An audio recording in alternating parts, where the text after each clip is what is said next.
All right, our first match since October 7th, where the game against FC Cincinnati was concluded our season playoff chances. I'm going to move a little bit. And so we finally get back to playing at home against Charlotte FC, where we beat Charlotte FC out of the eighth round against them to go and eventually win the League's Cup. Now, since we're already eliminated from the playoffs, we're just right now we're trying to just play through the rest of the season to end the season and look forward for next year, and the showcase game in China, which that's what they're going to do in November. So if you're asking me if I'm going to cover those games, maybe, I'm not sure, depending on what time.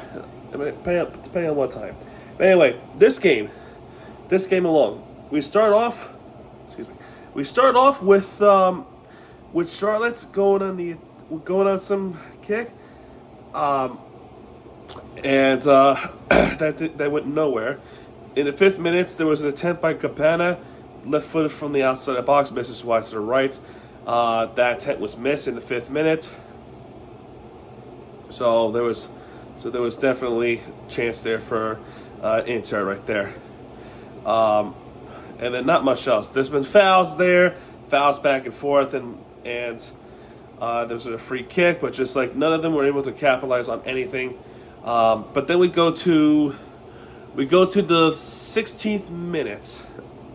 Around that time, 16th, 17th minute, there was a situation in the penalty box where I think it was Kamal Miller. Kamal Miller was sliding, and the ball was kicked, and it looked like initially it was going to hit right here, but the referee had a bad angle, and they called it a penalty. They called a penalty on Inter Miami because of the fact that they said it was a handball, but then they checked VAR, and the decision was no penalty for Charlotte FC. They have determined that the ball was kicked right here at the chest, not the arm. And when the ball did hit the chest, it bounces towards a different direction. So at the review, no penalty against Inter. So fortunate there. That is rather fortunate there. So then let's see here. Then after that, there was a foul. There was a yellow card given to Busquets because the foot did hit the head. That could have been a lot worse, but it was only yellow. And Ashley Westwood misses high up from the direct free kick on set piece. So the attempt was missed. A few minutes later, Iago Gomez misses to the left on the 27th minute. And in the 30th minute, Campana tries again. This time, it was hit too high, and he missed. And Noah Allen in the 35th minute, he actually was going to shoot one in, but the ball was saved. Saved by the goalkeeper. And corner kick for Charlotte. Again, it was conceded by Kamal Miller. Enzo Copetti tries a header from the corner, from the pass itself, not the corner. So there was definitely something there, and that was, and then the attempt itself was missed.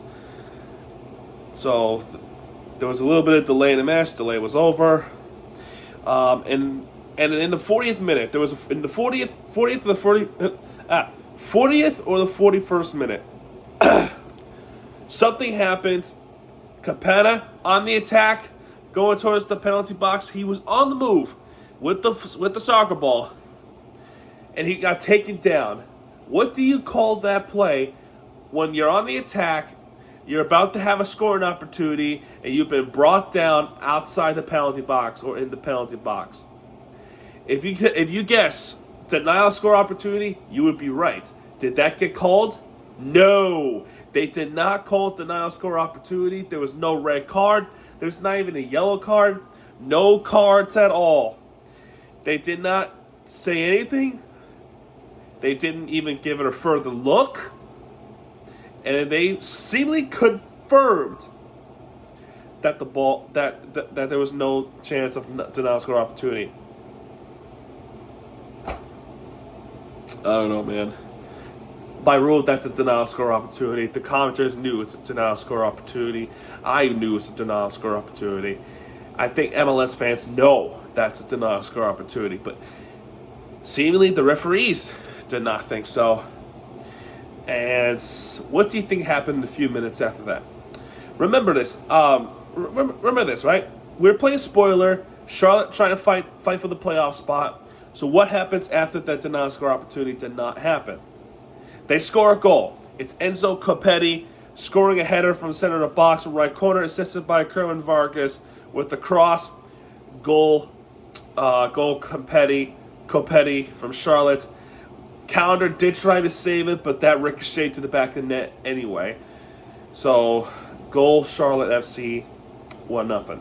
So, you know what else do you want? But what happened at the death of the first half? We did get a goal after the corner kick from Inter Miami was conceded by Jalen Lindsay. It's Nicholas Stefani. Stefani gets one in from the boot on the left side, 60 yards out of the box, buries it, gets one in, and we drew. And not drew. We tied the game up 1-1. So that's positive sign there. And then we go to the second half. Second half begins, and Charlotte goes right away on the attack. Saved by Callender, Kerwin Vargas. And then Vargas tries again, but this time he misses wide to the right. Bresh Deshigre, I can't pronounce that right. I apologize. Saved by Callender. I do want to point out, I didn't point this out early in the video, but back in March 7th? It was March 7th. Player named Gregory got hurt, and it was seemingly a season-ending injury. Tonight, he came back, and he got a yellow card. But, either way, welcome back, Gregory, after a grueling recovery that he had. Man, the presence of midfields like that is sorely missed. And Jean Mota, too. The part of the reason Inter Miami's failure this season is that they didn't have a good midfielder ever since the injuries of Gregory and Mota, but granted they didn't have good attack and offense either before Messi came along. But it's soccer, right? Anyway, he gets a yellow card. There was a delay, but delay is over. And immediately after that yellow card, they did get a goal. Charlotte FC, remember they're fighting for the playoff spot.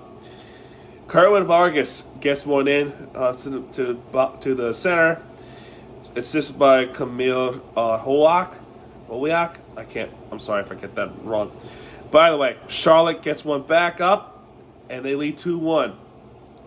And Stefanelli tries to get one back, and actually there.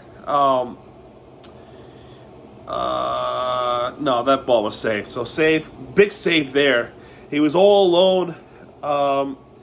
What's this goalkeeper name? I do apologize. Colina with the crucial save against Stefanelli.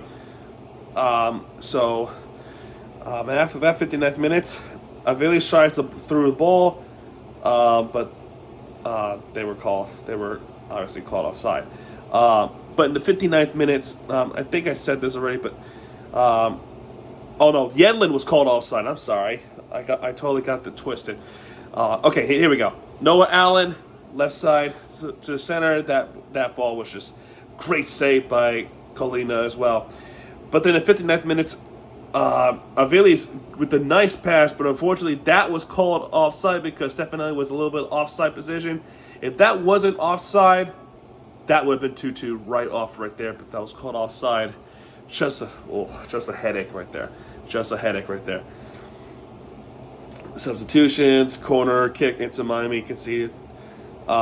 64th minute, Campana misses. 66th minute, Privet for Charlotte misses high. Swiderski saved by Calendar. And in the 69th minute, Rice. Bronico was shown a yellow card of a bad foul. 71st minute, corner kick conceded by Busquets. 74th minute, attempt twice in a row. Campana miss and then tries again, but that was blocked outside the box. And in the 74th minute, he tries again for the third time, not able to get anything in, and that just misses wide to the left, or too high rather. But that, I think the ball went left anyway. Foul by Aviles. 76th minute, Aviles was called for a yellow. Another delay. Delay is over. 82nd minute, John Mota comes in for Gregory. And then returning Jordi Alba comes in. So welcome back, Jordi Alba. Jalen misses him. Now, having a great future ahead of us, especially with the midfield we're trying to look forward to. And people wanted to come play for Miami. Just what's to have an off-season store, but we're not there yet. So Mota saved by Kalina, and then Swiderski trying to put the game in the books, saved by Calendar, and then assisted by Campana himself. The way how Messi would score or not score, make that pass smooth. It's an OG Inter Miami player, one of the first ones that we signed off or drafted off. Robbie Robinson. Robbie Robinson finally gets one in the back of the net to tie the game up 2-2. Completely shell-shocking Charlotte FC because they were moments away of making their playoff hopes definitely easier to get in. Excuse me. But an Inter Miami original gets one in, and we are tied 2-2.